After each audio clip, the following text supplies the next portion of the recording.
Buenas tardes y bienvenidos a otra cita semanal. En esta semana han sido dos. La verdad es que vaya mes que llevamos de enero. Hemos tenido 6 conferencias en 3 semanas, a 2 por semana. Y bueno, siempre es buen momento para insistir en que esto es posible gracias a la ayuda de muchos como ustedes, que son simpatizantes de Value School y que apoyan el trabajo que hacemos aquí porque les gusta, porque aprenden de él y porque quieren sentirse parte de este proyecto. Si les interesa apoyarnos y bueno, también de paso disfrutar de descuentos en los juegos y en los libros, pasen por simpatizantes en la web de Value School, lean todo el programa que tenemos allí como lo explicamos. La idea es que el proyecto sea sostenible en el largo plazo y cuanta más gente contribuya, pues más garantizada estará su supervivencia al cabo de los años. Todo el dinero que se recauda aquí en las actividades, que saben que en su gran mayoría son gratuitas, pero lo poquito que vendemos va simplemente a cubrir los gastos que tenemos, evidentemente, y a que sigamos haciendo este trabajo por muchos años. Bueno, dicho lo cual, hemos publicado ya todas las actividades del mes de febrero, están en la página web, las tienen en www.valueschool.es. La semana que viene comenzamos ya con los miércoles. Saben que este mes de enero hemos comprimido todo y hemos hecho dobletes lunes y miércoles. En febrero retomamos la costumbre de hacer una por semana y empezamos el miércoles que viene con la presentación del libro Poder y Mercado de Murray Rothbard, que es o Murray Rothbard, dicho a la española, que es uno de los grandes exponentes de la Escuela Austríaca de Economía. El mes que viene, febrero, es el que dedicamos al mercado y empezamos con esa obra que lo analiza en profundidad. Pero hoy terminamos con la masterclass del mes que dedicamos a la generalidad, digamos, el primer enfoque del ahorro y de la inversión. Y con la masterclass que tenemos hoy, impartida por Marcos Pérez, vamos a tratar más a fondo el tema de la inversión con una cuestión que no hemos visto aquí mucho, que es la asignación de activos o construcción de carteras, lo que en inglés se suele conocer como asset allocation. Voy a presentar a Marcos Pérez, que, bueno, ya ha estado aquí. Quizá para muchos de ustedes no hace falta que lo presente mucho, pero diré que Marcos es astrofísico, es emprendedor e inversor. En las redes sociales se le conoce como Inversobrio. Es el alias que utiliza en todas sus redes, lo tienen en Twitter y les recomiendo que lo sigan. Marcos ha sido analista de derivados, director de riesgos en la gestora suiza Harcourt en Madrid, así como director de inversiones alternativas y gestor de fondos en Renta 4. Actualmente combina su etapa emprendedora con la divulgación inversora a través de su blog www.inversobrio.com. Marcos estuvo ya aquí el año pasado con una conferencia titulada El mensaje secreto u oculto, no sé, oculto de los índices, que es otro de los vídeos más populares del canal. Y se quedó con ganas de elaborar más sobre aquella idea y me ha dicho: vamos a hacer esta en conexión con la anterior, así que les recomiendo que cuando acaben esta charla vayan a su casa y se vean el otro vídeo, que todo va a tener muchísimo más sentido. De todas formas, creo que va a empezar con un pequeño resumen de lo que se vio en aquella conferencia y ya va a entrar en materia. Con todos ustedes, Marcos Pérez, que hablará él solo durante 3/4 de hora o 1 hora y luego subo para hacer el coloquio con la gente que está viéndonos en casa desde YouTube. ¿De acuerdo? Marcos, tienes la palabra. Muchas gracias, Luigi. Muchas gracias a todos vosotros por estar aquí. Intentaré ser breve y no complicar demasiado la cosa, porque una de las dudas que tenía antes de preparar esta presentación era el nivel de profundidad que debía alcanzar. Entonces decidí que en lugar de recrearme en las particularidades técnicas de la construcción de cartera, que si se quiere se puede llegar a una profundidad absolutamente abstracta que nos dormiríamos aquí enseguida, he preferido quedarme en las ideas principales para que después el que quiera pues pueda profundizar, pero sabiendo y siendo consciente ya de lo que está haciendo y de qué se trata esto. Entonces, voy a hacer un pequeño resumen de 2 minutos de mi charla anterior, que duró 1h30, así que podéis imaginar que este resumen no refleja todo lo que dije, simplemente voy a recordar las conclusiones que, si no habéis visto la charla, pueden parecer un poco chocantes. ¿De acuerdo? Por eso os recomiendo que veáis la charla anterior, el mensaje oculto de los índices. Bien, lo que vimos en la charla anterior lo he resumido en tres puntos, y es que, en primer lugar, la inversión pasiva no existe. Para mí es un uso de la palabra que lleva totalmente a equívoco, porque a la hora de invertir alguien tiene que decidir. Si no eres tú, es otra persona, y si no es otra persona, es un heurístico o un algoritmo. Es decir, al final alguien decide en qué y cómo se invierte. Por eso a mí me gusta más llamarlo inversión indexada. ¿De acuerdo? Este señor que veis ahí no sé si la conoceréis, pero gestiona 26 billions de dólares, billions españoles, son 26 trillions americanos. Es el mayor gestor del planeta y probablemente no habéis oído hablar de él nunca. Se llama David Blitzer y es el director del comité que decide qué acciones entran en el índice S&P. Entonces, aunque no cobre como un gestor, está trabajando como gestor, él decide qué acciones entran y qué acciones salen y es responsable de 26 trillions. La segunda conclusión a la que llegamos es que es más prudente y más aburrido apostar en una carrera de caballos por quien sabes que va a quedar el segundo, con seguridad, que estar intentando jugar a ver quién va a quedar el primero. Es decir, a la hora de invertir, lo que hemos visto en los trabajos de Pablo Fernández, Spiva, Morningstar, es que alrededor del 90% de los fondos no baten al índice en periodos largos. Entonces, si tú inviertes en el índice, pues vas a superar al 90%. Dicho de otra manera, vas a quedar en segundo lugar en una carrera de 20 jugadores, de 20 caballos. Entonces, es mucho más racional y mucho más prudente pues apostar siempre al que sabes que va a quedar segundo. ¿Para qué necesitas saber quién va a quedar primero? ¿No? Con quedar el segundo ya obtienes la rentabilidad del mercado. Y así no te arriesgas a apostar por el que queda 14 o el 13 o el 19. Y luego, esta es la conclusión de mayor calado. Y es que la superioridad de la indexación, al ser una implementación de estrategia convexa, lo que nos está diciendo implícitamente ese éxito que tienen los índices es que los mercados son impredecibles. Dicho con otras palabras, cuanto más impredecible sea un sistema, mejor funcionan estrategias convexas y peor funcionan estrategias cóncavas. Si os estáis preguntando qué es una estrategia cóncava y qué es una estrategia convexa, pues en la hora y media de la charla lo explico. Pero voy a hacer un mini resumen. Una estrategia cóncava es aquella que va a apostar con una gran seguridad por algo que es muy probable que suceda y va a ganar poquito. Pero si se equivoca va a perder mucho. Mucho hasta el punto de que te puede destruir. Una estrategia convexa funciona al revés. Va a apostar muy poco dinero a algo que es muy probable que no funcione. Y si no funciona vas a perder ese poquito dinero. Cuando haces una estrategia convexa muchas veces, un suceso te va a dar suficiente rentabilidad para compensar el resto de inversiones que te han ido mal. Y eso es lo que hacen en realidad los índices. Los índices dejan dentro de su composición aquellas empresas que están ganando indefinidamente. Por ejemplo, General Motors, durante casi un siglo. Y cuando dejan de funcionar, dejan de satisfacer los criterios para estar en el índice, son expulsadas, como General Motors el año pasado. ¿Ok? Apple, Amazon, estas empresas suben, van a estar en el índice, van a pesar mucho y vamos a continuar con ellas 2 años más, 20 años más, 200 años más, mientras sigan satisfaciendo los criterios. Mientras tanto, las otras son eliminadas. Esto es una estrategia convexa. Y las estrategias convexas son las que mejor se adaptan a entornos que son fundamentalmente impredecibles, como los mercados financieros. Por eso lo que digo es que el éxito de la indexación lo que nos dice es que los mercados son impredecibles. ¿De acuerdo? Y este es un poquito el resumen de la charla anterior para ponernos en contexto. Porque desde el lado práctico, lo que hemos aprendido es que si queremos invertir, por ejemplo, en bolsa americana, pues no vamos a ir a buscar un fondo de gestión activa, vamos a comprar el índice y ya está, porque así quedamos siempre los segundos. ¿Ok?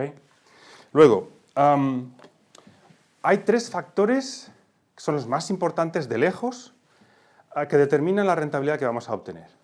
¿No? Hay más, no voy a entrar en ellos, pero no son tan importantes. Estos son fundamentalmente los que más impacto tienen. Uno es los costes. Los costes. Yo siempre pongo un ejemplo simplificador para que veáis el impacto que tienen los costes. La banca privada, habitualmente, si tú sumas sus servicios de asesoramiento, los fondos que te colocan, las comisiones de los fondos que hay por debajo y resto de comisiones, pues suele estar entre 3% y 4% al año. ¿Vale? En cambio, invertir en un fondo o en una cartera alrededor del 1% hace que tu inversión sea un 3% más barata. No parece gran cosa. El tema está en que en periodos largos, alrededor de 25 años, esta diferencia del 3% en costes hace que dejes de ganar la mitad de lo que podrías haber conseguido. Y eso, cuando estamos hablando de ahorrar para la jubilación o ahorrar para un proyecto importante, es mucho, porque a lo mejor podríamos tener un patrimonio de $500.000 o de $1 millón. La diferencia es muy grande. Entonces, los costes, como dice Jack Bogle, son algo seguro que nos va a impactar. Y las rentabilidades, pues no se sabe, pero los costes sí. Cuanto menores sean los costes, mejor. ¿De acuerdo? El segundo factor que más impacta a la hora de nuestros resultados de inversión es nuestro comportamiento. ¿Vale? Todos creemos que somos racionales y que tomamos las mejores decisiones. Sin embargo, la realidad es tozuda y nos dice que la inmensa mayoría no. La inmensa mayoría está o dominada por el miedo o intentando adivinar cuándo va el mercado a hacer techo o cuándo tal acción o tal fondo ha hecho suelo y va a estar entrando y saliendo de los productos financieros, haciendo que a largo plazo su rentabilidad sea muy inferior a cualquier activo si se hubiera estado quieto. Estarse quieto es muy difícil, primero porque nos aburre. Todos queremos saber qué está haciendo ahora el S&P. ¿Qué pasa con la gripe? ¿Está subiendo? ¿Está bajando? Cuando esa información es absolutamente irrelevante. ¿De acuerdo? Lo que sí que es relevante es nuestro comportamiento, los costes y ahora, en tercer lugar, el tema de la charla de esta tarde, es la distribución de activos. ¿Vale? Esos son los 3 factores más importantes, de los que va a depender nuestra rentabilidad. Y para eso vamos a hacer un pequeño recorrido histórico. Bien, todos habréis oído hablar de lo bien que lo ha hecho la bolsa americana, representada por el índice S&P 500, el que gestiona nuestro amigo de los 27 trillions, en los últimos 10 años. De hecho, lo ha hecho tan bien que ha ganado a todas las otras bolsas. ¿De acuerdo? Claro, ¿cuál es la primera tendencia que surge al ver esto? Pues hay que compararlo todo con el S&P 500. Un gestor, un producto, un asesoramiento, ¿es bueno o malo? Según cómo lo haga con respecto al S&P 500, porque el S&P 500 es el rey. ¿De acuerdo? Bien, si pensamos así, estamos pecando de miopía, ¿vale? Porque no siempre ha sido así. ¿De acuerdo? De hecho, si nos vamos un poquito atrás, justo antes del crash del 2008, ¿quién fue el ganador? El ganador fueron los mercados emergentes, que si os fijáis, triplicaron la rentabilidad del resto de bolsas, incluida la americana. Entonces, ¿qué pasa?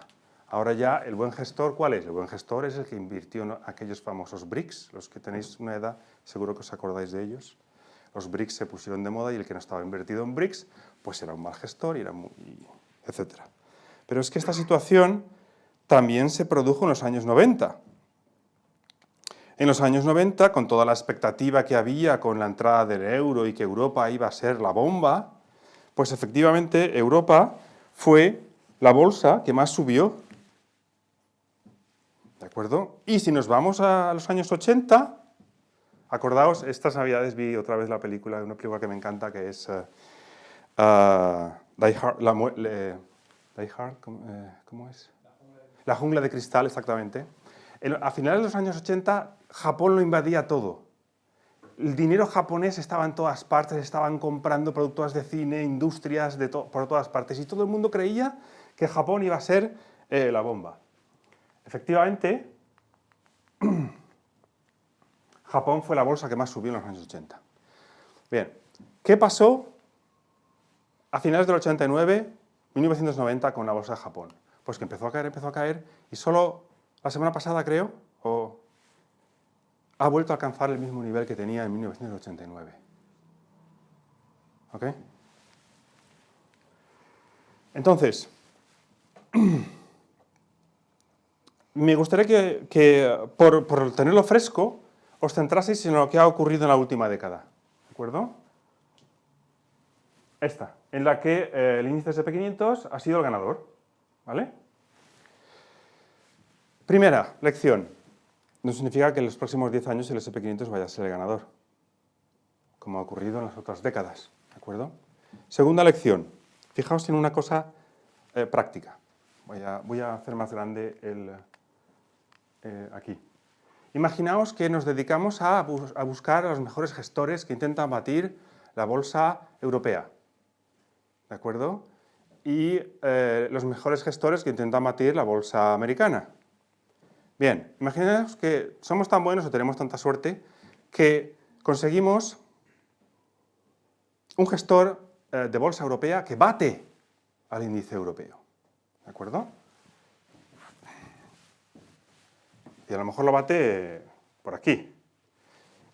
Y somos tan malos con la bolsa americana que invertimos, que es lo más probable, invertimos en un gestor que no ha batido el índice americano. ¿De acuerdo? Entonces tenemos que incluso, eligiendo mal el índice, el fondo americano y eligiendo bien el fondo europeo, vamos a obtener mucha más rentabilidad con el fondo malo americano que con el fondo bueno europeo. ¿Y esto qué es lo que nos está diciendo? Lo que nos está diciendo es que es mucho más importante elegir el tipo de activo en el que invertimos que el fondo en el que lo vamos a hacer. Más aún cuando acabamos de ver, en la charla anterior, que simplemente invirtiendo en el índice ya lo vamos a hacer mejor que el 90% del resto de fondos. Entonces, esto deja un poco obsoleto la batalla que hay entre gestión indexada y gestión pasiva. Perdón, gestión pasiva, gestión activa. Pues es mejor la gestión pasiva, pues es mejor la gestión activa. Esa batalla es irrelevante porque lo realmente importante es estar en los activos que suben, no en si tu fondo ha quedado el tercero en el ranking. ¿Entendido? Primera importante conclusión. Claro, esto abre nuevos problemas. Y es que hay muchos tipos de activos, no solamente bolsas por países, ¿no? Y entonces la pregunta que nos hacemos es, pues ¿en qué activos hay que invertir? Y no solamente en qué activos hay que invertir, sino en qué proporción hay que invertir. ¿Ok? Y aquí llega un poco la primera conclusión que acabo de comentar justo antes. ¿Vale? Lo voy a resumir utilizando un artículo académico de Brinson, Hood y Bauer, BHB para abreviar, que hicieron un estudio en el que estudiaron las carteras de, no sé si eran 1000 o alrededor de 1000 inversores y descubrieron efectivamente lo que acabo de decir, que la variabilidad entre sus rentabilidades venía de su asignación de activos, no de los fondos en particular que habían elegido, por lo que hemos visto antes con el ejemplo de esta década con el S&P y Europa. ¿De acuerdo? Entonces, hay cierta discrepancia o debate sobre qué porcentaje es el que realmente importa a la hora de producir rentabilidad a la cartera. Pero más que entrar en el debate de si se trata de un 93%, como decía BHP, o de un 50%, lo que nos vamos a quedar es con la idea de que los activos en los que invertimos al final van a ser los que más determinen la rentabilidad de nuestra cartera. ¿De acuerdo? Nos quedamos con esa idea. Claro, hay muchos activos. Y cada año, pues gana uno, pierde otro. El año pasado perdieron todos, el 2018 perdieron todos menos la liquidez. Este año han ganado todos, ¿vale? Pero en el 2005, pues también ganaron todos, y en el 2001 pues los commodities perdieron 20. El problema es que no sabemos este año cómo va a quedar la columna. Aquí. ¿Ok?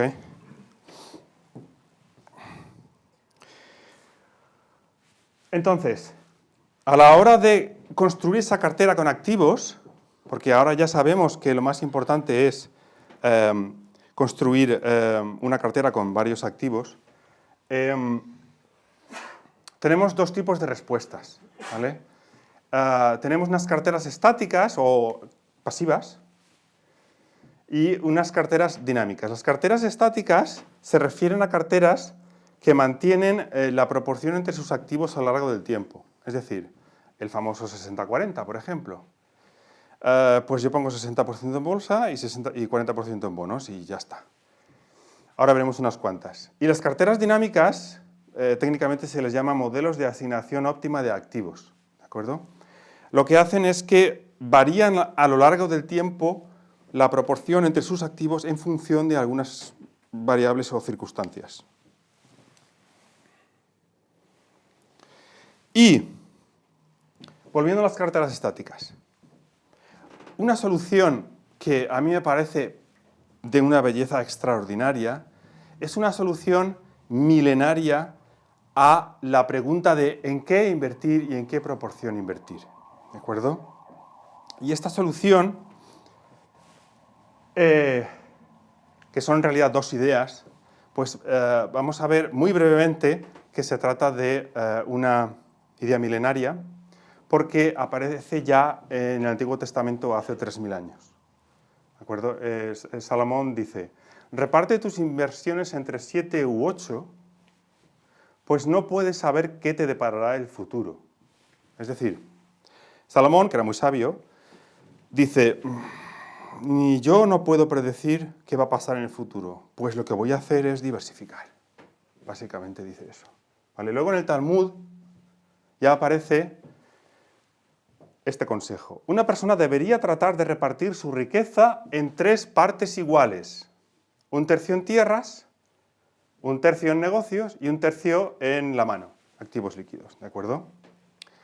Estas ideas aparecen por primera vez implementadas a principios del siglo XVI en Frankfurt por Jacob Fugger, ¿de acuerdo? Que fue en aquella época el más rico de Europa. Entonces, sus biógrafos lo que han encontrado es que Jacob Fugger, su manera de invertir era, en aquello que le va bien, voy a hacer un poco de liquidez y reinvertir en aquello que me va mal, ¿de acuerdo? Y entonces tenía una especie de equilibrio, equiponderación entre sus distintos negocios y sus distintas apuestas, ¿vale? No está muy claro porque la verdad es que es bastante difícil de obtener los datos, ¿de acuerdo? Y se sospecha que aprendió esa manera de invertir en sus relaciones con la comunidad judía, que sí que implementaba explícitamente muchos de ellos el consejo del Talmud. Más recientemente, Harry Browne explícitamente va a poner en negro sobre blanco estas dos ideas milenarias y va a construir una de las carteras estáticas que veremos, que se llama el Permanent Portfolio y que Antonio Rico habló en una conferencia anterior. Y aún más recientemente, ahora es muy famoso, Ray Dalio toma estas dos ideas, las sofistica un poco más, luego explicaré cómo hace esa sofisticación, pero básicamente está aplicando estas ideas, ¿de acuerdo? Entonces, primera idea. La ceguera frente al futuro conduce a la equiponderación de activos en cartera. ¿Vale? Esta idea es muy antigua y ha tenido varios nombres según el matemático o el inversor que la eligió. Básicamente, no voy a recitar los nombres, pero fijaos que hasta Keynes propuso su propio nombre, Poincaré, Laplace.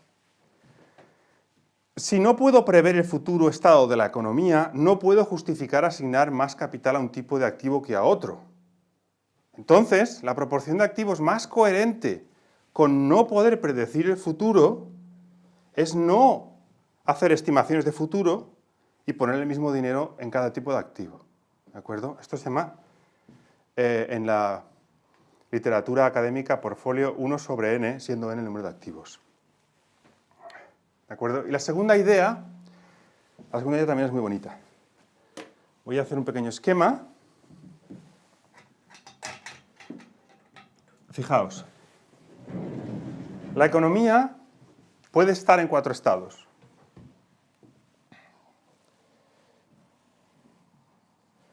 Voy a hacer una perspectiva, ¿de acuerdo? Que puede ser crecimiento, recesión, inflación y deflación. Entonces, en todo momento, la economía pues, está en algún punto de este espacio de fases, ¿de acuerdo? Pues está, por ejemplo, aquí. Y se va moviendo de manera impredecible por este espacio de fases. Y a veces de manera brusca, ¿de acuerdo? Entonces, la idea consiste en que imaginaos que aquí arriba tenemos el universo de infinitas posibilidades que la economía puede tomar, ¿de acuerdo? Y va cristalizando en un estado o en otro y se va moviendo por espacio de fases. Pues bien, si yo no puedo saber hacia dónde se va a mover la economía, pues lo que voy a hacer es algo muy práctico, y es que voy a elegir activos suficientes como para cubrir este espacio, ¿vale? Esa es la idea que Harry Browne interpretó del Talmud. Y esto lo podéis ver directamente en el texto del Talmud ahora.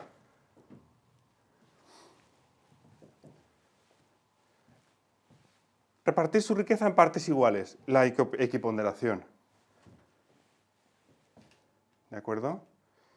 Y no saber qué deparar el futuro, ¿vale? Lo que hace Harry Browne es elegir esos activos por primera vez, ¿de acuerdo?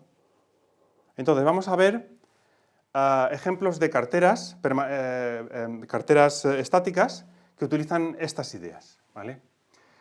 La primera y más sencilla es la cartera de la cucaracha global. Se llama así porque Dylan Grace, el analista de Société Générale, le puso ese nombre por primera vez, ¿de acuerdo? Aunque ya se llevaba haciendo muchas veces. Y es simplemente, pues mira, me compro, con la mitad de mi dinero compro el mundo y con la otra mitad de mi dinero compro los bonos de todo el mundo. Y ya está, ¿de acuerdo? De hecho, esta es la cartera que utiliza Markovich, el premio Nobel, con su propio dinero. Porque esto es muy curioso. Le preguntaron, bueno, señor Markovich, usted ganó el premio por un modelo de optimización de activos, la segunda opción. ¿Cómo invierte usted? Y él dijo, bueno, pues yo imagino cuánto me dolería perder la mitad de mi dinero y entonces lo que hago es que pongo la mitad de mi dinero en la bolsa y la otra mitad en bonos. ¿De acuerdo? Entonces, una cosa es la teoría y otra cosa es tu propio bolsillo. A veces son dos cosas diferentes, por mucho premio Nobel que te den. La cartera de Talmud es la que hemos visto antes, que es un tercio de bolsa, un tercio de inversión inmobiliaria y un tercio de liquidez. El Permanent Portfolio de Brown pues es un cuarto de bolsa, un cuarto de bonos, un cuarto de oro y un cuarto de liquidez. Según Brown y Dalio, que es una cartera muy similar, esos 4 activos son suficientes para cubrir el espacio de fases, de tal manera que nos da igual lo que haga la economía, no necesitamos predecir. ¿Ok? Y luego la de Dalio pues ya está un poquito más sofisticada y además tiene una capa de gestión del riesgo basada en un modelo de risk parity con un objetivo de volatilidad del 12%. Esto ya es cuasi estática o semipasiva y por eso la he separado un poquito, ¿de acuerdo? Y luego, Israel Sen, que es un profesor de la Universidad de, no sé si es Idaho, propone 12 activos para cubrir ese espacio, ¿de acuerdo? Que son estos de aquí. ¿Vale? Entonces, fija, todo esto es equiponderado menos el all weather, que está un poquito desequilibrado, y lo que vemos ahora son los resultados de los últimos 20 años, ¿de acuerdo? Repito, estos son los últimos 20 años. Los próximos 20 pueden ser diferentes, ¿de acuerdo? Entonces, lo que vemos es que inversión en bolsa mundial y en el resto de carteras obtenemos más o menos una rentabilidad muy similar. ¿De acuerdo? Pero la volatilidad es muy inferior en las carteras multiactivo comparado con la inversión en bolsa solamente. ¿De acuerdo? Sharpe, para los que no lo sabéis, es simplemente el ratio entre la rentabilidad y el riesgo, conceptualmente. Que es simplemente dividir estos dos números aquí. ¿Ok? Entonces, algunas cosas que señalar. Fijaos en una cosa. La bolsa da mayor rentabilidad que la cartera de la cucaracha global. Sin embargo, gana en el largo plazo a la bolsa. ¿Cómo es posible? ¿Alguien sabe por qué? ¿Dónde está el truco? Sí, rebalanceo influye. Pero el factor que más influye es que cuando la bolsa cae la mitad, necesita ganar un 100%. Y si la cartera de la cucaracha cae un 25%, pues solo necesita ganar un 30 y algo por ciento. Es decir, la volatilidad, aunque vayamos a muy largo plazo, hace daño también, porque cuesta recuperarse, más cuanto mayor sea la caída. Y puede darse el caso de que tu inversión tenga unas expectativas de rentabilidad inferiores, pero acabes ganando a otras inversiones más rentables, pero con mayores pérdidas. ¿De acuerdo?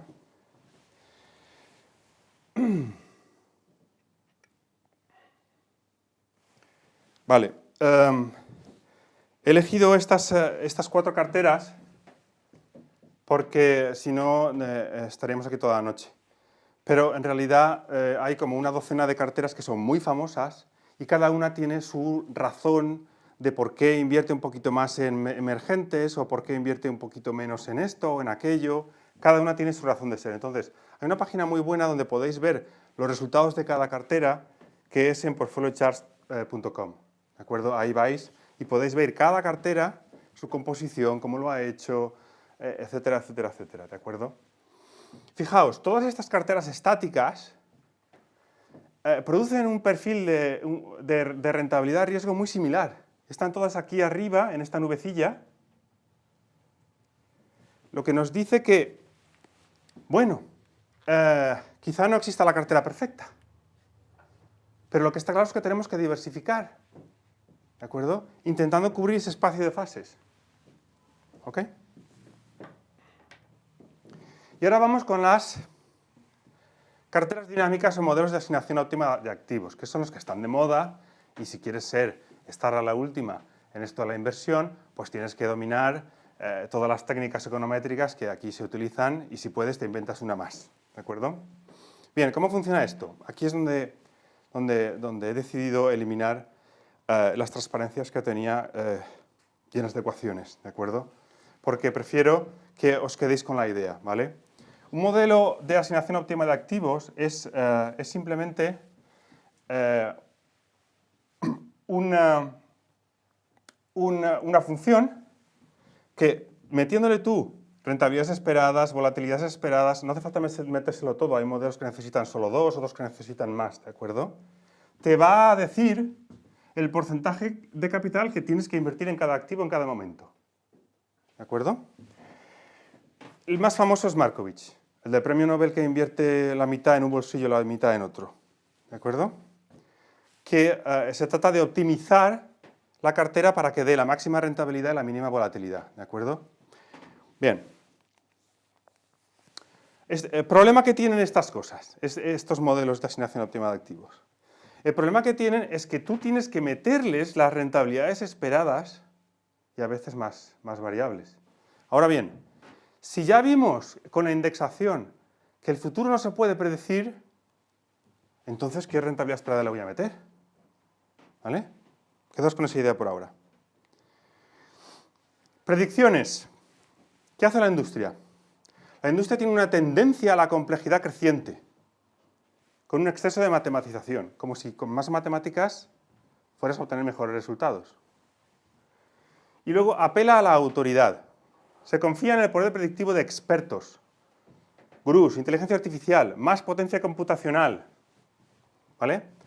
Como se dice, aquí en España se nombra el pecado, pero no el pecador. Pues he recorrido unas cuantas webs españolas y he cogido aquí unas fotos. Y fijaos que todos recurren a esto, recurren a apelar a la autoridad y recurren a la complejidad, como si fueran cosas buenas. ¿Vale? Por ejemplo, esta.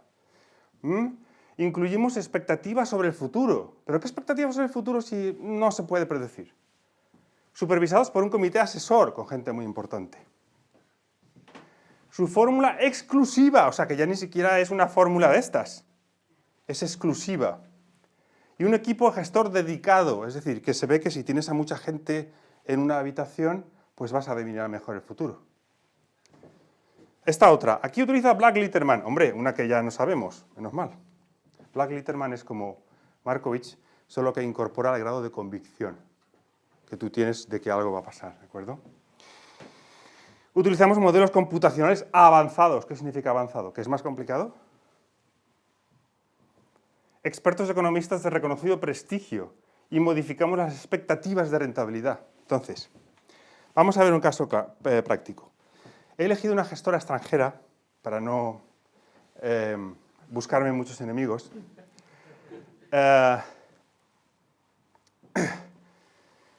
Que hace 7 años pues hizo su predicción de lo que cada tipo de activo iba a hacer en los próximos 7 años. ¿De acuerdo? Pues nada, estos pensaban que en los próximos 7 años el S&P 500 iba a ganar prácticamente nada. Lo mismo con las acciones pequeñas y el resto de activos, ¿vale? Sí, aquí me faltan unos activos, pero no me ha dado tiempo a encontrarlos. Bien. Cero. ¿Qué pasó en realidad? Pues que sacó un 14% anualizado. Fino, fino. Acciones pequeñas, idem. Acciones de alta calidad. Hombre, pues aquí la diferencia solo es del 10%, no está mal. Mercados emergentes, aquí se ha pasado. Es increíble, aquí la realidad fue un poco peor. Bonos, 2,7, ellos, no, los bonos son muy malos. Porque estamos en tipos próximos a cero y no hay que invertir en bonos. ¿No puede esto caer más? Pues no. Bonos internacionales, lo mismo. Bonos ligados a la inflación, lo mismo. Aquí no da nadie pie con bola. Y ahora quiero que penséis en una cosa. Esta gestora es importante, es anglosajona. Acertó bastante en la crisis del 2008 y el posterior rebote. Y eso hizo que entrase un montón de dinero, llegando a alcanzar unos 124.000 millones de dólares en gestión. Pero a partir de estos años más o menos, pues ya no daban pie con bola. Y ahora han caído desde los 124.000 millones a unos 54.000 millones. ¿De acuerdo? Lo que pasa aquí es la llamada falacia narrativa. Y es que cuando las cosas pasan, aquel que ha contado una historia que tiene sentido y las cosas acaban pasando tal como explicó esta persona con su historia, tendemos a pensar que esa persona tiene capacidad predictiva, cuando en realidad las cosas podrían haber sucedido de otra manera. Pero nos gusta pensar hacia el pasado, nos gusta pensar que las cosas suceden por unas razones y que esas razones son cognoscibles, que podemos llegar a saberlas. Entonces, cuando alguien acierta, y alguien tiene que acertar porque hay miles de fondos y miles de gestores, cada uno con su historia, creemos que ve más que nosotros. ¿Vale? Se me ha olvidado haceros una pregunta antes de empezar, ahora que lo pienso. Ok, bien. Entonces, tenemos por un lado las carteras estáticas y por otro, las carteras súper sofisticadas que nos vende la industria, ¿de acuerdo? ¿Quién gana? Pues bien, Víctor de Miguel, que se escribe sin acento porque es inglés, descubrió que de los 15 modelos de asignación óptima de activos que evaluamos en 7 conjuntos de datos empíricos diferentes, ninguno es consistentemente mejor que el portfolio equiponderado en términos de ratio rentabilidad-riesgo. Esto indica que con datos fuera de muestra, es decir, fuera de la optimización, es decir, tú aquí le vas a meter rentabilidades, volatilidades y tal, y él te va a decir el porcentaje de dinero que tienes que poner en cada activo, ¿de acuerdo? Y ala, y empezamos a contar. Pues desde hoy hacia el futuro, eso es fuera del rango de optimización, ¿de acuerdo? Pues lo que descubrió Miguel es que fuera del rango de optimización, es decir, en gestión real, la potencial ganancia de los modelos de asignación óptima de activos desaparece debido a los errores de estimación. Es decir, es un resultado un poco obvio, ¿no? Porque si no podemos estimar las rentabilidades futuras, pues por muy bueno que sea el modelo, nos va a dar una cartera que no va a funcionar bien de manera consistente. Claro, siempre hay alguna que lo hace bien este año, ¿de acuerdo? Porque da la casualidad que coincide con el comportamiento de los mercados. Pero consistentemente las carteras estáticas van a hacerlo mejor que las dinámicas. Esto me recuerda a mí a uno de los viajes de Gulliver, cuando visitó la Universidad de Lagado. Allí tenían a los mejores científicos que podíamos suponer trasladado al mundo de la inversión, a los mejores doctores en matemáticas, ingenieros, trabajando durante años, décadas, en la Universidad de Lagado, intentando sacar de los pepinos rayos de sol. Eso nos parece estúpido, nos parece una pérdida de tiempo. Pero si los mercados son impredecibles, pues da igual tu talento, tu inteligencia, los medios que tengas a tu disposición, si son fundamentalmente impredecibles, no vas a poder aportar más valor. ¿De acuerdo? Y esto lo resume muy bien Taleb. Taleb nos dice, aunque para gestionar eficazmente menos sofisticación es mejor que más, la simplicidad es algo muy difícil de encontrar e implementar en la industria de la inversión. En primer lugar, la gente sigue creyendo, a pesar de la evidencia empírica en contra que os he mostrado, que cuanto más sofisticado es un producto o estrategia de inversión, mejor funcionará. Y segundo, porque está en contra del espíritu de una mayoría de profesionales, estos trocitos que he cogido de gestoras españolas, que busca la sofisticación fundamentalmente para poder justificar unas mayores comisiones. Yo haciendo amigos. Bien.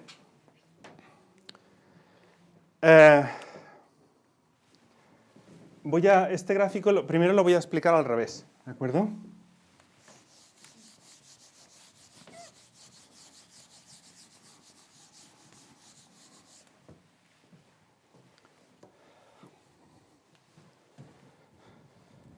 Aquí voy a poner eficacia y aquí voy a poner complejidad. ¿De acuerdo? Bien.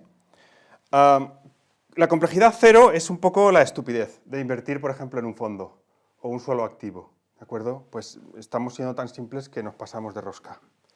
La complejidad, por ejemplo, es invertir en el último fondo de moda súper sofisticado que ha cogido IBM Watson y va a aplicar técnicas de inteligencia artificial a la predicción de bla, bla, bla, bla, bla. ¿Qué ocurre? Que en entornos impredecibles como los mercados, mayor complejidad no significa mayor eficacia y mayor estupidez tampoco. Lo que pasa es que el punto óptimo se alcanza muy pronto, con una complejidad muy baja, ¿de acuerdo? Entonces lo que tendríamos sería una curva como esta. Y aquí estarían las carteras estáticas o semiestáticas, ¿de acuerdo? Aquí, pues, esto es una línea, no es una línea, esto es algo borroso, ¿vale? Porque aquí no hay funciones precisas. Es simplemente una zona de simplicidad óptima. Aquí está puesto, he incluido el eje de incertidumbre del medio. Y he puesto dos ejemplos, ¿vale? Imaginemos un mundo muy determinista. Por ejemplo, el de la termodinámica de los gases. ¿De acuerdo? La termodinámica de los gases es un mundo muy determinista porque si yo varío la presión en X%, la temperatura me sube X%. ¿De acuerdo? Hay unas relaciones muy precisas.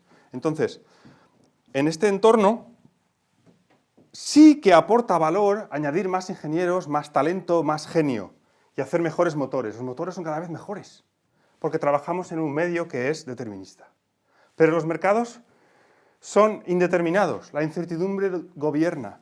Entonces tenemos que bajar el grado de complejidad o olvidarnos de todas estas cosas que solo sirven para vender y quedarnos en un punto óptimo de complejidad. Que, repito, no hay solución única, es una zona, ¿de acuerdo? Porque habrá opiniones en las que, no, yo un poquito más de esto, pues yo quiero meter tips. ¿Sabes? ¿Por dónde vamos? Vale. Y con esto vamos llegando a la conclusión final, ¿de acuerdo? Los tres resultados que hemos visto es, primero, que la indexación supera la mayoría de la gestión activa. Bien. ¿Vale? El segundo, que la mayor parte de la rentabilidad de tu cartera proviene de tu asset allocation, no de la selección particular de acciones o fondos. Y tercero, que ningún modelo de asignación óptima de activos supera a largo plazo a una cartera equiponderada en resultados fuera del rango de optimización. ¿Vale? Esto es la realidad, estos son los hechos. Entonces, de la misma manera que interpreté yo esos hechos en la primera charla sobre indexación, para mí esos tres resultados son equivalentes y son interdependientes, en el sentido de que si se pudiera predecir el futuro, esto no sería así. Si se pudiera predecir el futuro, la mayoría de fondos superarían el índice.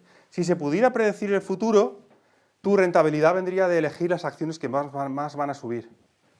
Y lo mismo con los modelos de asignación óptima de activos. O sea, si efectivamente, como hace la gestora americana, yo sé la rentabilidad que va a obtener la bolsa en los próximos 10 años, pues puedo hacer una cartera perfecta para ese futuro. Pero ese futuro está constantemente cambiando. ¿Vale? De hecho, esto de que está constantemente cambiando es muy importante y también muy profundo. Porque el futuro, y este es un error conceptual que tiene la economía clásica, el futuro no es algo por descubrir, como quien descubre una ley o descubre un nuevo planeta, sino que es algo por crear. Es decir, lo creamos nosotros con nuestras interacciones. Y nosotros no somos partículas de un gas. ¿De acuerdo?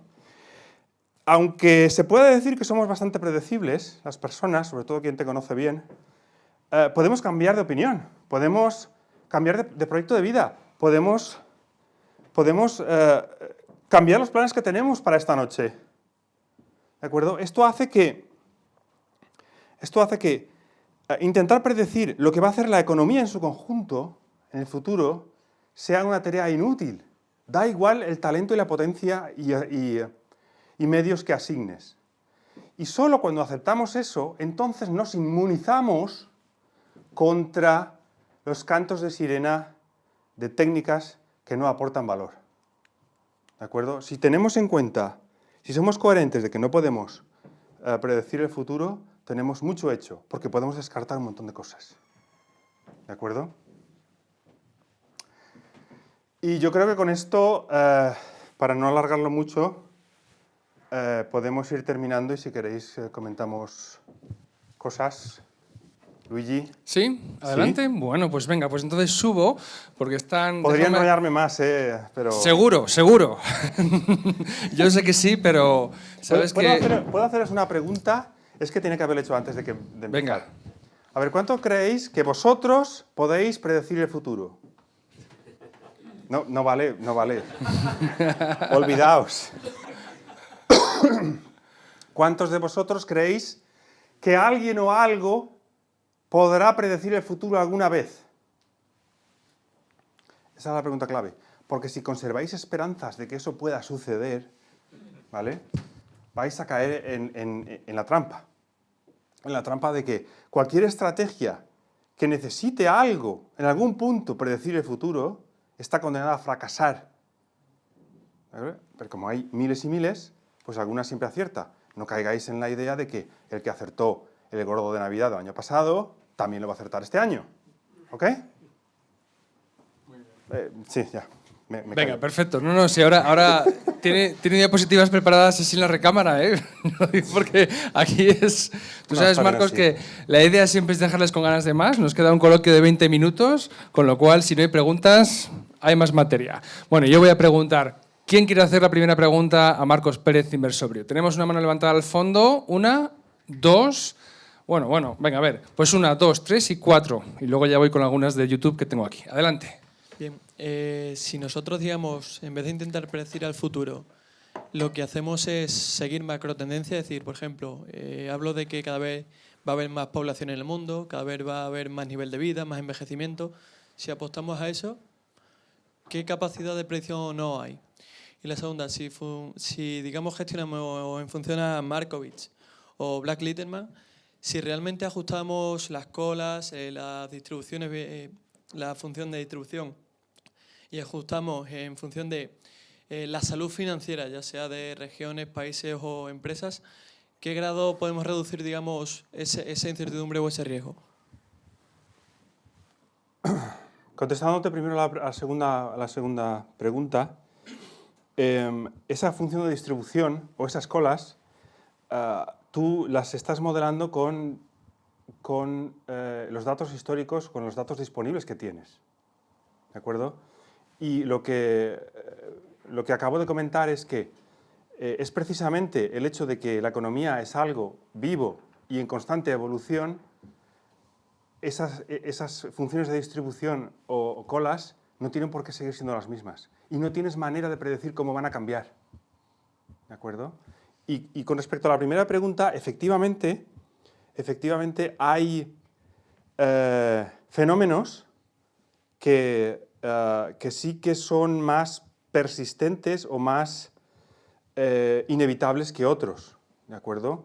Por ejemplo, un fenómeno que es inútil intentar predecir es cuándo llegará la próxima recesión. ¿De acuerdo? Pero, como tú bien has dicho, la población de un país determina en gran medida un montón su evolución económica. Pero fíjate, estamos hablando de tendencias que van a décadas, con lo cual tienes que tener en cuenta que tu apuesta es una apuesta a muchas décadas y que puede que no dé fruto durante muchos años, ¿de acuerdo? Y recuerda que cuando un inversor está perdiendo dinero, todos los días se pregunta por qué invirtió en esa idea, hasta que alcanza su umbral de dolor y deshace. Entonces, ojo con invertir en megatendencias porque nos puede costar mucho aguantar, aunque sea inevitable, ¿sabes? Perfecto. Había una segunda pregunta por el fondo, un poquito más... Ahí está, Celina. Un poquito más adelante, ahí tienes... ¿Qué tal? Muchas gracias por la charla, muy interesante. Gracias. Dos preguntas. La primera muy corta. El gráfico que ha mostrado usted de las estrategias comparadas, primero, ¿cómo estaba calculada la rentabilidad media? Porque parece muy raro que parece una media aritmética simple. Es una media aritmética simple. Vale. Y luego, ¿hay rebalanceos, hay aportaciones periódicas? Hay rebalanceos a fin de año. A fin de año. No hay aportaciones. Vale. La segunda es, al hilo de ese gráfico, Sí. es si una persona tiene ya clara, a lo mejor un poco clara, su psicología y su perfil inversor, ¿cómo navega el mar de backtesting que hay por internet donde cada persona te vende lo que él cree que es mejor? Sí. Te muestra un gráfico, otro, sin Porque- escalas logarítmicas, etcétera. En mi opinión, hay que darle muy, muy poco peso al backtesting. Y hay que darle mucho, mucho, mucho peso a la tesis de inversión, a tus hipótesis, a, como dicen los anglosajones, el rational de, ¿cómo se dice en español? La lógica, la justificación de por qué inviertes. El backtesting, o ver qué hubiera pasado en el pasado, ¿de acuerdo?, es simplemente una confirmación secundaria. porque jamás se va a repetir. ¿De acuerdo? Entonces, ¿cómo elegir? Pues tienes que elegir una que implique unas hipótesis que a ti te parezcan satisfactorias, que sea coherente con tu personalidad. ¿De acuerdo? Esto es importante porque dice, mira, imaginemos, esta gana un 7,1 y esta un 6. Pues yo me voy con el 7,1. Pero resulta que llega la primera recesión y tu patrimonio cae un 40% y no lo puedes aguantar. ¿De acuerdo? Entonces, no solo hay que elegir una estrategia que nos parezca racional, que tenga sentido, sino que también tiene que estar en sintonía con nuestra personalidad. Importante. Muy bien, vamos con la tercera pregunta que estaba ahí, sí, cerquita de la anterior. Hola Marco. ¿Qué tal? En principio, muchas gracias por tu masterclass, está muy buena, estamos muchísimo. Quería saber tu opinión sobre los fondos que llaman Black Swan, estos fondos que apuestan de manera activa a eventos predecibles, pero que son altamente improbables. Por ejemplo, Mark Spitznagel, o sea, hasta donde tengo entendido, más allá de su Empírica se llama su fondo. Universa, ¿no? Universa, perdón, sí. Sí, Empírica es coincidido con Taleb. Sí. Él lo que hace, hasta donde tengo entendido, más allá de alocar, es apostar activamente con los dividendos y con lo que le genera el fondo a un hedge, a una cobertura que le permite estar convexo a largo plazo. Sí.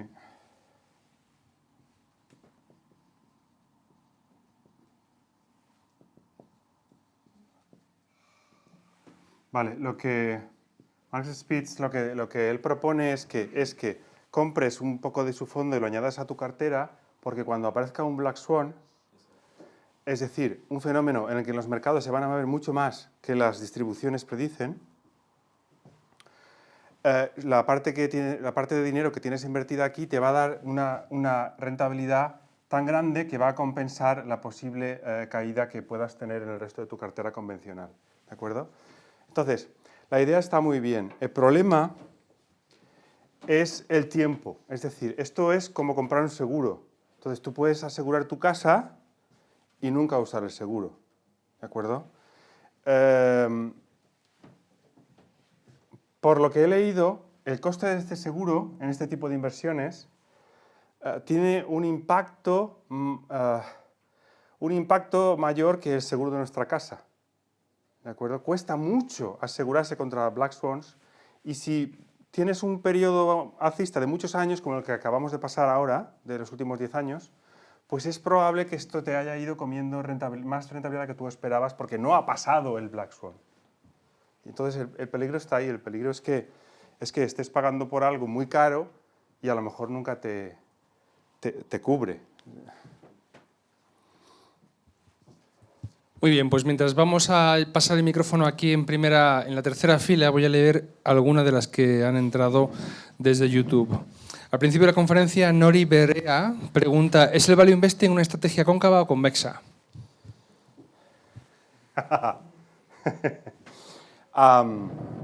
El value investing se puede implementar como una estrategia cóncava o como una estrategia convexa, porque en realidad la diferencia entre estrategia cóncava y convexa la defines tú eligiendo cuándo vas a vender.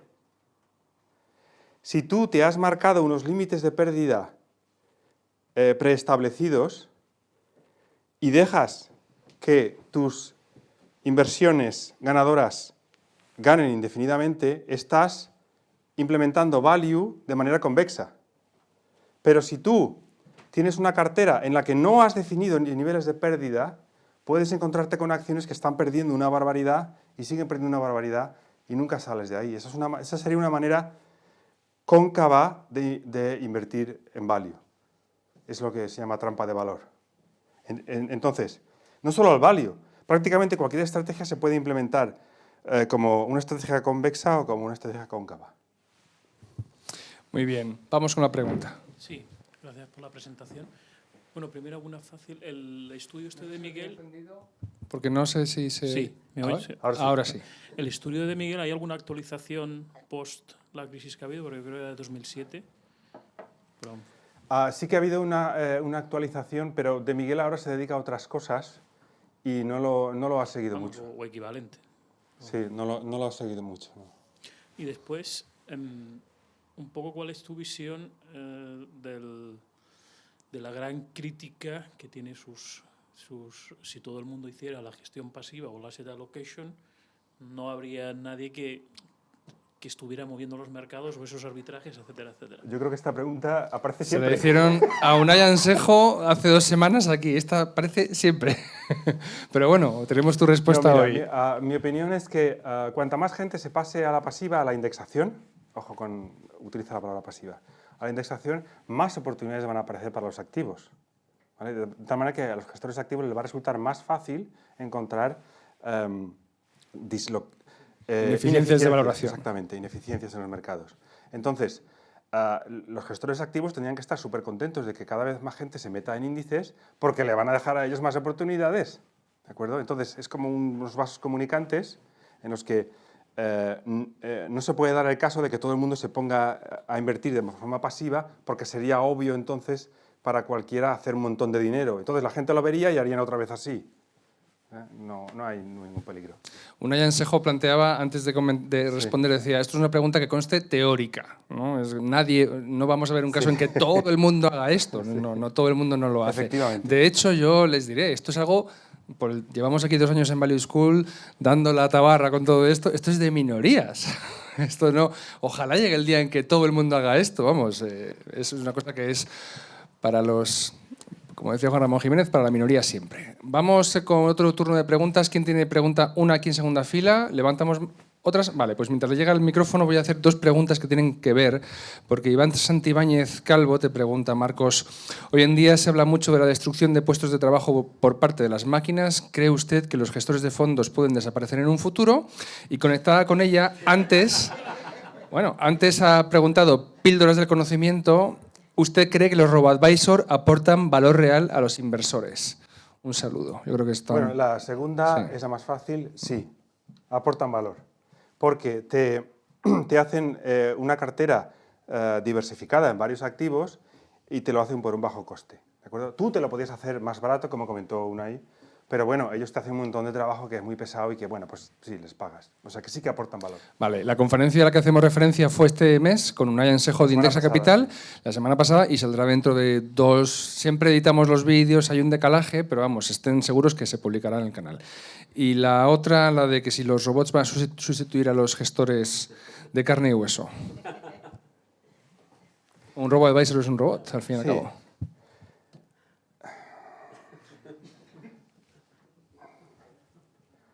Yo creo que a medida que pasa el tiempo se hacen más evidentes algunas verdades de la inversión y esas verdades o propiedades se sistematizan. Pero yo creo que siempre habrá personas que descubran nuevas cosas, nuevas propiedades. Entonces, esas personas no pueden ser robots. Entonces, yo creo que siempre hay como un proceso de reciclaje en el que la creatividad y la imaginación de las personas va a descubrir cosas que lo que las máquinas han automatizado no pueden ver. Entonces yo creo que siempre habrá oportunidad para ver nuevas cosas. Yo a Iván le recomiendo la charla que tuvimos aquí con los autores del libro Alquimia, donde hablábamos precisamente durante 1 hora y media cómo la ciencia de datos, los algoritmos, los robots ya están sustituyendo muchas actividades humanas, mucho mejor que lo podríamos hacer nosotros. Pero bueno, hay otras que ellos dicen que va a ser muy difícil y a lo mejor nunca podrán llegar a sustituirlos. Bueno, pues tenemos la siguiente pregunta aquí en segunda fila y luego ahí al fondo. Bueno, muchas gracias, Marcos. Bueno, yo recomendaría a todos que vierais el mensaje oculto de los índices, si no lo habéis visto. Gracias. Porque a mí es el paper, no sé cómo llamarlo, la charla que más me ha influido, me gusta mucho, así que muchas gracias. Y te voy a hacer una pregunta sencilla, que es ¿qué cartera o qué distribución de activos prefieres, de las estáticas o si tienes una creada por ti? Que te mojes. Gracias. Sí.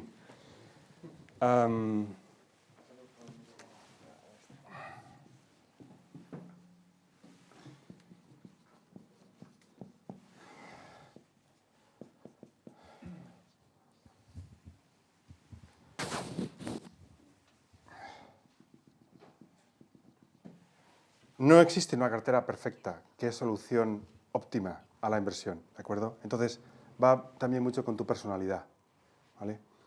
A mí me gusta combinar personalmente la cartera talmúdica con la de Harry Brown, porque creo que actualmente el mundo de la inversión no da el peso adecuado a la inversión inmobiliaria.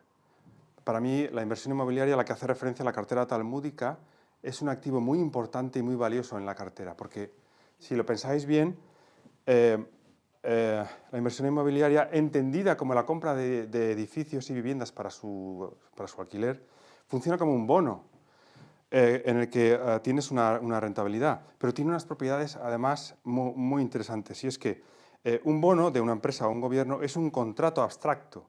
En cambio, en un inmueble hay algo físico.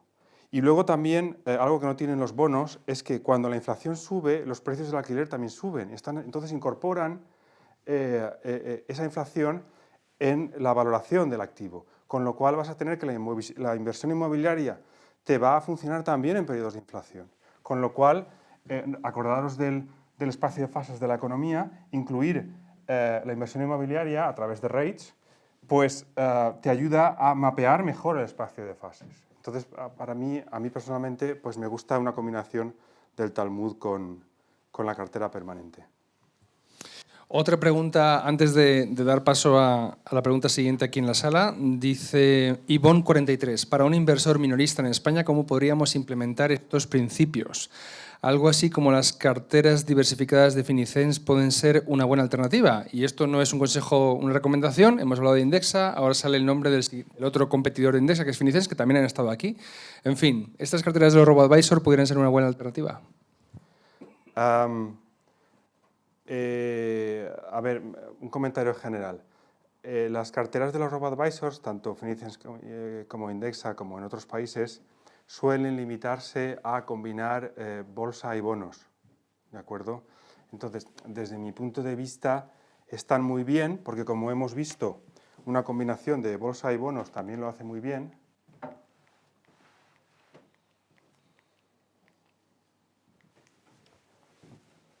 ¿De acuerdo? Bien. Pero, como he comentado, a mí me gusta más cubrir el espacio de fases un poco mejor. Entonces, o añadiría en otra cuenta más activos o intentaría hacérmelo por mi cuenta.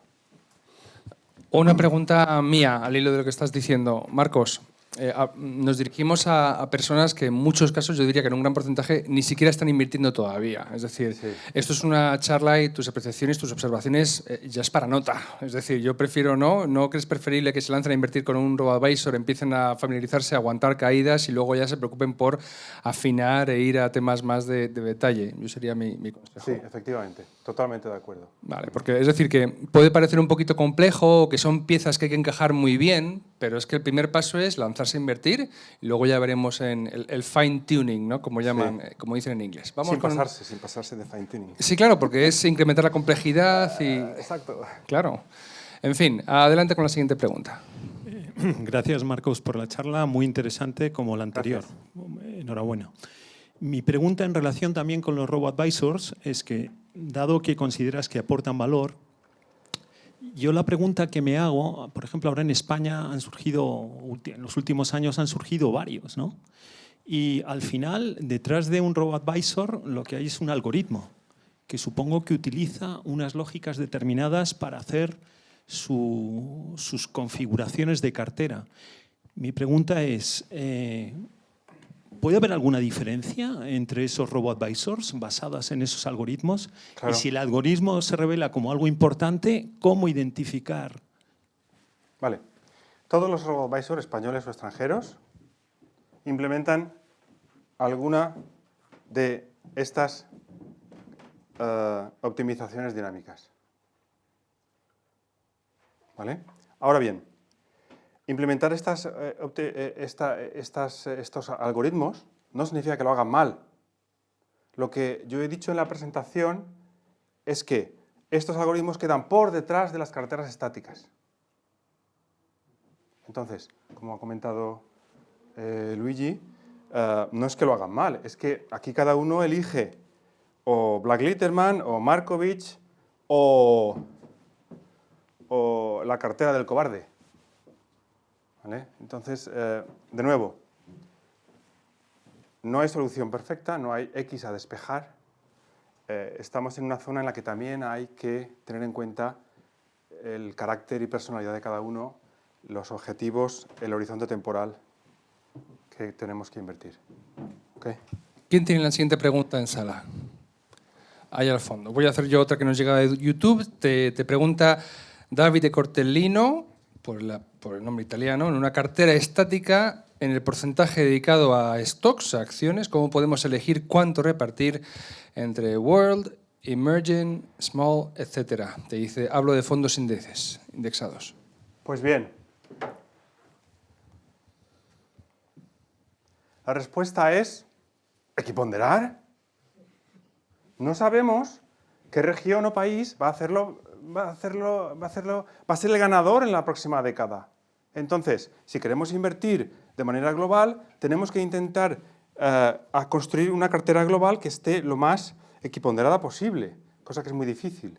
Porque, por ejemplo, los índices globales que también se construyen por capitalización, pues claro, como Apple tiene 1 trillón y pico de capitalización, pues va a pesar muchísimo más que una acción de Sudáfrica, ¿de acuerdo? Pero, recordando la charla anterior, incluso haciéndolo así, es mejor que no diversificar y apostar todo al IBEX, o al que nosotros creamos, o al SP500, ¿vale? Porque no sabemos qué región, qué activo va a ser el ganador en los próximos años. Entonces, esa ignorancia nos lleva a intentar siempre equiponderar todo lo que podamos. ¿De acuerdo? Muy bien, vamos con la pregunta en sala. Adelante. Vale. Para una cartera de renta variable, me pongo cartera de 30 valores, ¿recomiendas hacer una gestión activa del riesgo? Y si es así, ¿cuál sería tu recomendación? Pues, en primer lugar, intentar equiponderar las posiciones, porque la mayoría de gestores ponderan por convicción.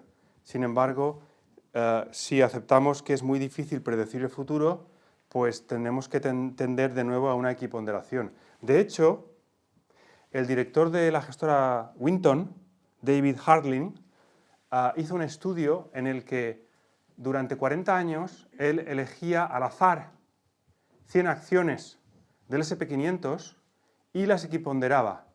Pues esas carteras de 100 acciones elegidas al azar equiponderadas conseguían de media un 2% más de rentabilidad que el SP500. Entonces, cuando tienes una cartera de 30 acciones, tienes que tender hacia la equiponderación. No es preciso que sea al céntimo, pero tender porque reconoces que no puedes predecir el futuro. Y después, como el futuro es impredecible y los mercados son un sistema hipercomplejo, tenemos que hacerla convexa. Es decir, tu cartera en realidad es como la Masía del Barça. Allí entran un montón de chavales y de vez en cuando sale un Messi. Pero el resto de chavales ha costado X dinero, no más. Entonces, en tu cartera de X acciones tienes que establecer unos límites de pérdida a partir de los cuales vas a vender aunque te duela y aunque luego rebote, ¿de acuerdo?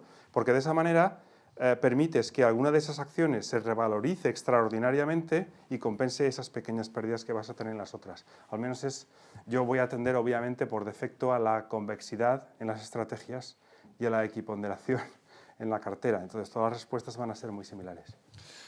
Píldoras del Conocimiento pregunta, ¿qué opinas de los ETFs, Marcos? Especialmente los riesgos relativos a la liquidez de contraparte y de los creadores de mercado que los permiten. ¿En qué te fijarías para su elección? Eso es una pregunta bastante micro. Habría que ir caso por caso.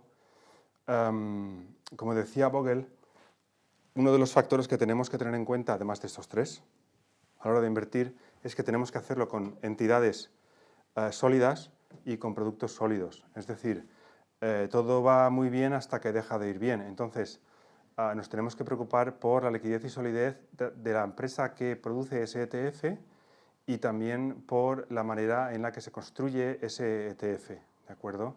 Y entonces habrá que ir caso por caso. Muy bien. Una última pregunta en sala, aquí en la... Bueno, dos y cerramos. Aquí en la segunda fila y luego él. Vale, pues entonces empezamos por el fondo. Gracias por la charla en primer lugar y bueno, no sé si está dentro del alcance porque igual es un poco más directa la especulación mi pregunta, pero era un poco, y también te hablo desde la ignorancia, saber tu opinión y sobre el tema de cuando un mercado, pues siempre estamos hablando de cuando va bien, una tendencia alcista, pero cuando va bajista, sobre el tema de los warrants, de swaps, ¿qué opinión tienes? Y si lo tendrías en cuenta en una cartera o operar con ello o no. Pues yo creo que lo que tienes que preguntarte es a qué vas al mercado. ¿Tú acudes a los mercados porque te interesa ahorrar de una manera estable y prudente? ¿O acudes al mercado como un sustituto de las apuestas deportivas, por ejemplo? ¿Ok? Estos productos, estos derivados exóticos que se ofrece a los particulares actúan como sustituto de las apuestas deportivas. Y yo personalmente no los recomiendo. ¿Por qué? Porque más del 80% pierden dinero y ¿para qué vas a entrar en un sitio donde el único que gana dinero es el que te está vendiendo esos productos? Para mí no tiene sentido. Muy bien, vamos con el micrófono aquí en segunda fila y cerramos el coloquio. Sí, Marcos. ¿Marcos? Sí, muchas gracias por tu presentación. De nada. Teniendo en cuenta que estamos en el euro, dentro del marco de la Unión Europea, y con una cartera estática, yo me pregunto qué importancia tiene el efecto divisa y que, por ejemplo, una cartera estática que yo creara, si es mejor irme al MSCI World y apartarme un poquito del SP500. La segunda pregunta, sí. Sí, absolutamente. Porque ahora el rey es el SP500, es Estados Unidos. Pero hace 10 años no lo era y puede que dentro de 10 años no lo sea. Pero lo que es seguro es que el MSCI va a incorporar al futuro ganador que no conocemos. ¿De acuerdo? Y luego, el tema de la divisa, si inviertes, por ejemplo, en un ETF o fondo índice que replica el MSCI, vas a comprar la versión en tu divisa. Y ellos, dentro del fondo, ya van a hacer las operaciones necesarias para que a ti solo te impacte las variaciones en global. Sí, o sea, que quizás ese fondo convertido a euros gane un poco menos si se revaloriza el dólar respecto al euro, ¿no?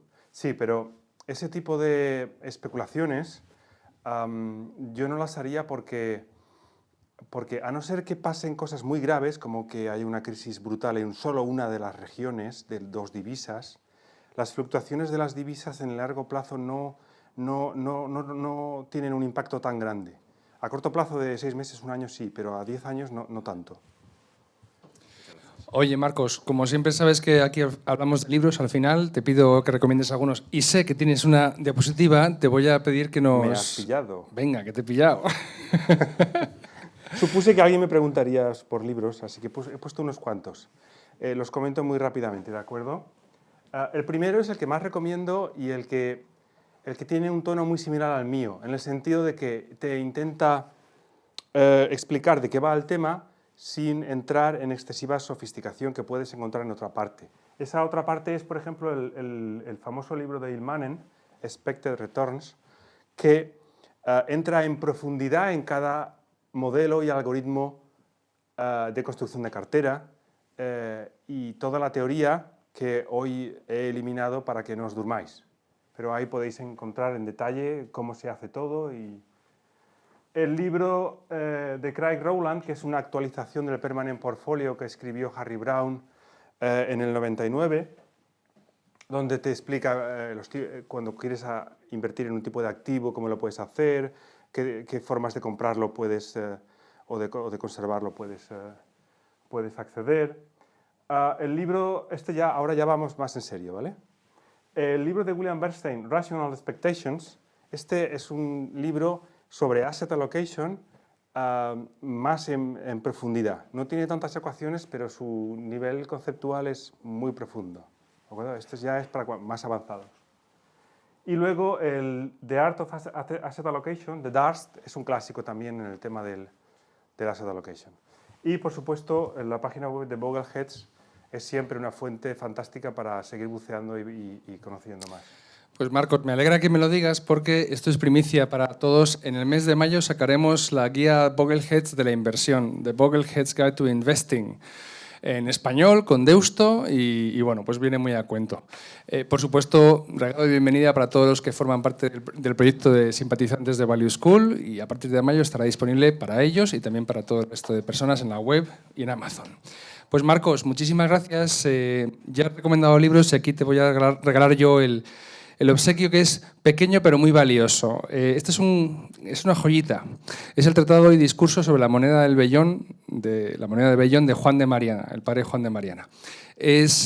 Bueno, le trajo muchísimos problemas al padre Juan de Mariana porque estaba denunciando públicamente al rey que estaba envileciendo la moneda y robando silenciosamente a toda la gente que comerciaba y pagaba en ella.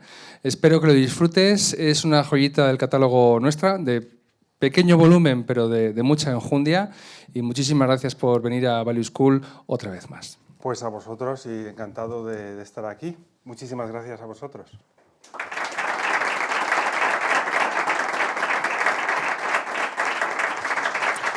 Y a todos ustedes, muchas gracias por estar aquí, por llenar la sala. Como siempre, a los amigos que están en casa y aquí, sin ustedes esto no se puede hacer o no quedaría igual de bien. Y les vemos ya el día 5 de febrero, creo que es el miércoles que viene, para empezar el mes de febrero con el mercado y con la presentación de Poder y Mercado de Murray Rothbard. Tendremos aquí ejemplares en la traducción en español de Unión Editorial. Ya están las entradas disponibles y les vemos entonces el miércoles que viene. Hasta entonces, muy buenas noches.